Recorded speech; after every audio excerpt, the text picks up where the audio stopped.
प्रिय विद्यार्थियों, हमने अपने पिछले वीडियो में बात की थी सूक्ष्म जीवों के संसार के बारे में।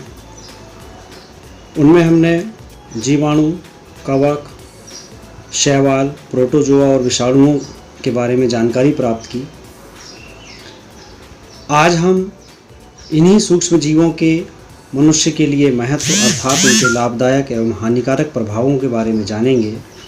उससे पहले मैं आपको ये जानकारी दे दूं कि हमारा जो YouTube चैनल था RF टीचर्स ट्रेनिंग, इसका नाम बदलकर अब MP मोबाइल स्कूल कर दिया गया है। अब आप जब भी हमारे वीडियो सर्च करें तो MP मोबाइल स्कूल से सर्च करें, जिसमें आपको हमारे इसी प्रकार वीडियो मिलते रहेंगे। आइए आज हम बात करते हैं सूक्ष्म जीवों के लाभदायक प्रभावों के बारे में, जिसमें हम सबसे पहले देखेंगे जीवाणुओं के लाभदायक प्रभाव।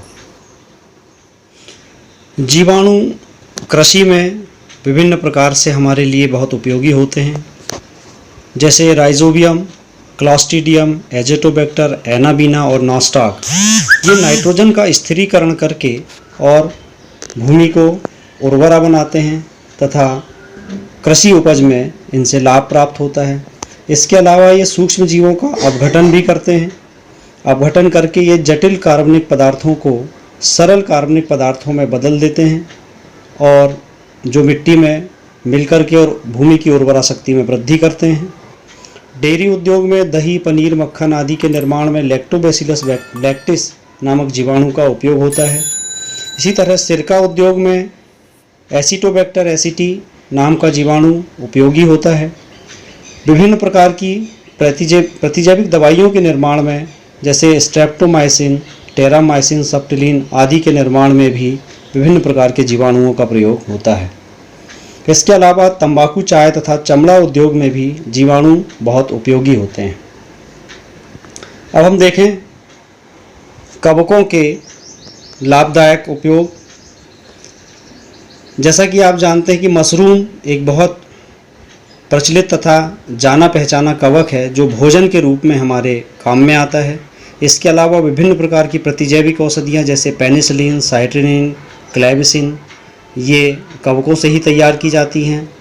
बेकरी उद्योग, शराब उद्योग तथा केमिकल उद्योग में भी इनका अर्थात कवकों का प्रयोग होता है।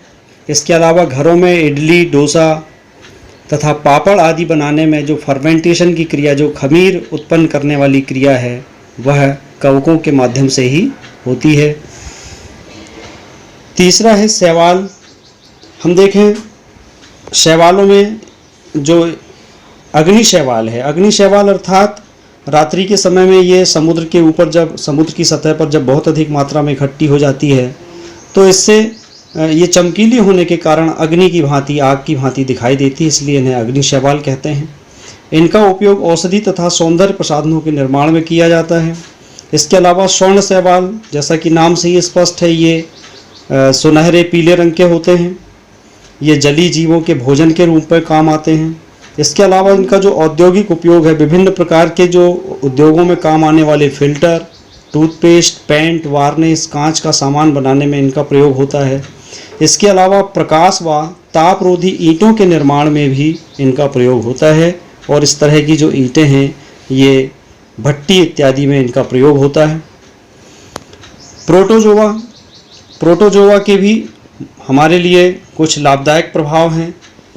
कुछ प्रोटोजोआ जो हैं ये सहजीवी के रूप में विभिन्न जीवों के शरीर में पाए जाते हैं, जैसे दीमक की आहार नाल में पाया जाने वाला ट्राइकोनिम्फा ये सहजीवी के रूप में पाया जाता है तथा दीमक जब लकड़ी को खाती है तो उसमें उपस्थित सेल्यूलोज के पाचन में सहायता करती है। इसी तरह कुछ प्रोटोजोआ वो पशुओं के आहार नाल में पाए जाते हैं, रुमेन में पाए जाते हैं तथा सेल्यूलोज के पाचन में सहायता करते हैं। इसके अलावा जैसे विषाणुओं के भी कुछ लाभदायक प्रभाव हैं, जैसे बैक्टीरियोफेजेज और साइनोफेज नाम के जो विषाणु होते हैं ये जैविक नियंत्रण में काम आते हैं, अर्थात जीवाणुओं को खा करके उनको नष्ट कर देते हैं। इसी तरह आनुवांशिक अभियांत्रिकी में भी आनुवांशिक पदार्थ अर्थात आरएनए और डीएनए को एक जीव से दूसरे शरीर में स्थानांतरित करने में इनका प्रयोग होता है। अंतरिक्ष सूक्ष्मजीव विज्ञान में भी ये विकिरण के सूचक के रूप में इनका प्रयोग होता है। तो इस प्रकार हमने सूक्ष्मजीवों के लाभदायक प्रभावों के बारे में जाना। आइए अब हम इनके हानिकारक प्रभावों के बारे में जानते हैं। सबसे पहले हम बात करें जीवाणुओं के हानिकारक प्रभावों के बारे में। तो अब बात करते हैं पादपों में होने वाले रोग, अर्थात पौधों में धान का ब्लाइट, नींबू का कैंकर, आलू का बिल्ट रोग, गेहूं का गलन रोग तथा कपास में ब्लैक आर्म नाम का रोग जीवाणुओं के द्वारा होता है। मनुष्य में कॉलरा अर्थात हैजा, डिप्थीरिया, गोनोरिया, कुष्ठ, plague, pneumonia, syphilis, tetanus, TB, typhoid आदि रोग जीवाणुओं के द्वारा होते हैं। इसी तरह जंतुओं में, भेड़ों में एंथ्रेक्स तथा काला पैर नाम का रोग भी जीवाणुओं से होता है। आइए अब हम बात करते हैं पादपों में कवकों के द्वारा होने वाले रोगों के बारे में, जिनमें मूंगफली का टिक्का रोग, आलू का लेड ब्लाइट, मटर का डाउनी मिल्ड्यू तथा गेहूं का ब्लैक रस्ट, ये रोग जो है कवकों के द्वारा पौधों में होते हैं। इसी तरह मनुष्यों में दाद, खाज, सिफिलिस तथा एलर्जी कवकों के द्वारा होती है।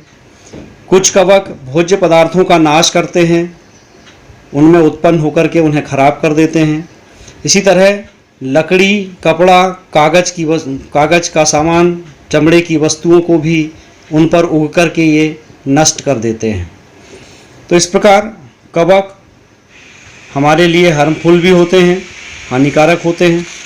इसी तरह हम देखें शैवाल से होने वाले जो हानिकारक प्रभाव हैं, कुछ शैवाल विषैले पदार्थों का स्रावण करते हैं जो जल स्रोतों में झाग तथा म्यूकस के रूप में जल की सतह पर फैल जाते हैं, जिससे कि जो जलीय जीव हैं, जलीय जीवों को इनसे नुकसान होता है। मछलियाँ इत्यादि की इससे मृत्यु हो जाती है। अब बात करें प्रोटोजोआ की। प्रोटोजोआ परजीवी के रूप में मलेरिया रोग उत्पन्न करते हैं। प्लाज्मोडियम नाम का जो प्रोटोजोआ है, ये मादा एनाफ्लीज मच्छर की आंतों में पाया जाता है। जब मादा एनाफ्लीज मच्छर किसी मनुष्य को काटता है तो ये प्लाज्मोडियम जो है उसके शरीर में पहुंच जाते हैं तथा मलेरिया रोग का कारण होते हैं। इसी तरह पेचिस रोग जो एंट अमीबा हिस्टोलिटिका के द्वारा होता है, इसी तरह पायरिया एंट अमीबा जिंजीवेलिस के द्वारा होता है। निद्रा रोग ट्रिपैनोसोमा के द्वारा होता है तथा टीसी नामक मक्खी के काटने से यह फैलता है।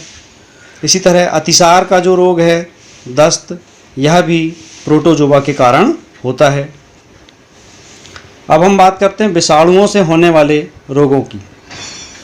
मनुष्यों में विषाणुओं के द्वारा पोलियो, चेचक, चिकनपॉक्स, रेबीज, एड्स तथा पीलिया आदि रोग होते हैं।